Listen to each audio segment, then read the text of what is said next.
Allahabad high court ने गाय को राष्ट्रीय पशु बनाए जाने की टिप्पणी की तो एमपी की सियासत में पारा चढ़ गया।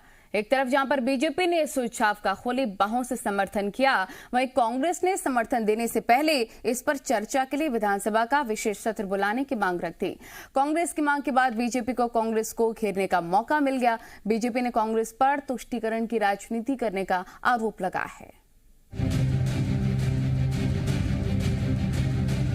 यदि गौ माता को राष्ट्र माता का दर्जा दिया जाएगा तो लोग उन्हें भी क्षति पहुंचाने से बहुत हद तक कतराएंगे। राष्ट्रीय पशु घोषित करना चाहिए, इससे इसकी जान बच सके। हाईकोर्ट ने जो फैसला आया वो अपने सही है, उसका निर्णय लेना चाहिए, उस हिसाब से करना चाहिए।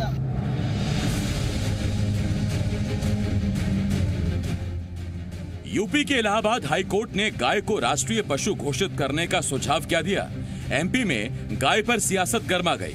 हाईकोर्ट के सुझाव को बीजेपी ने हाथों हाथ लिया और सरकार ने भी फौरन इसे अपना समर्थन दे दिया। एमपी के पूर्व प्रोटेम स्पीकर और हुजूर विधानसभा सीट से बीजेपी के विधायक रामेश्वर शर्मा ने हाईकोर्ट के फैसले को पूरी तरह से जायज ठहराया है। गाय को पालने वाले, गाय का दूध पीने वाले, गौ माता की सेवा करने वालों की ओर से स्वागत है और न्यायालय ने जो किया है, ये सो मोटो जो उन्होंने टिप्पणी की है, उसके लिए बारंबार हृदय से धन्यवाद है। और मैं समझता हूं कि न्यायालय भारत के जनमानस की भावना का सम्मान कर रहा है और भारत में ये आवश्यक है कि गौ माता को अगर राष्ट्रीय पशु घोषित कर देंगे तो सामाजिक वैमनस्यता भी खत्म होगी।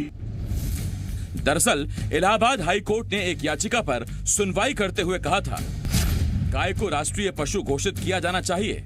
हाईकोर्ट ने कहा कि गाय को धर्म से नहीं जोड़ना चाहिए। गौरक्षा का काम सिर्फ एक धर्म संप्रदाय का नहीं, गाय की सुरक्षा हर नागरिक का कर्तव्य है। इतना ही नहीं, हाईकोर्ट ने कहा था कि गाय भारत की संस्कृति का महत्वपूर्ण हिस्सा है और गौमांस खाने को कभी मौलिक अधिकार नहीं माना जा सकता। हाईकोर्ट ने कहा कि मुस्लिम शासनकाल में भी गायों को महत्वपूर्ण माना गया था। हाईकोर्ट के इस सुझाव के बाद एक तरफ जहां बीजेपी इसे सही बता रही है, तो वहीं दूसरी तरफ कांग्रेस ने कहा कि इस मामले पर सरकार को विशेष सदन बुलाकर चर्चा करनी चाहिए। मेरा सोच है कि ये मुल्क हिंदुस्तान सांप्रदायिक सभी संप्रदायों को सम्मान देने वाला है। अगर सभी सब संप्रदाय के लोगों की बैठकर सामंजस्य बनाया जाए तो उचित होगा। एक तरफा कोई निर्णय लादना हमारे इस मुल्क के लिए उचित नहीं होगा। कांग्रेस के इसी स्टैंड पर बीजेपी ने कांग्रेस को आड़े हाथों ले लिया है। बीजेपी ने कांग्रेस पर तुष्टीकरण की राजनीति करने का आरोप लगाया है। इनकी आस्थाएं तो सिर्फ चुनावी होती हैं और तुष्टीकरण की राजनीति के चलते एक वर्ग विशेष नाराज नहीं हो जाए तो सदैव ये इस तरह की बातें करते हैं।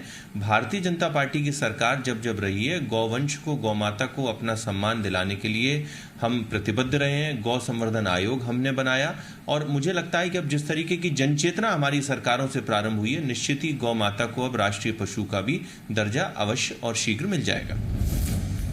अब सवाल यह है, अगर गाय को राष्ट्रीय पशु घोषित किया जाता है तो इसमें गलत क्या है? सवाल ये, जिस देश में बाघ नहीं बल्कि गाय की पूजा की जाती हो, क्या ऐसे देश में राष्ट्रीय पशु गाय नहीं होनी चाहिए?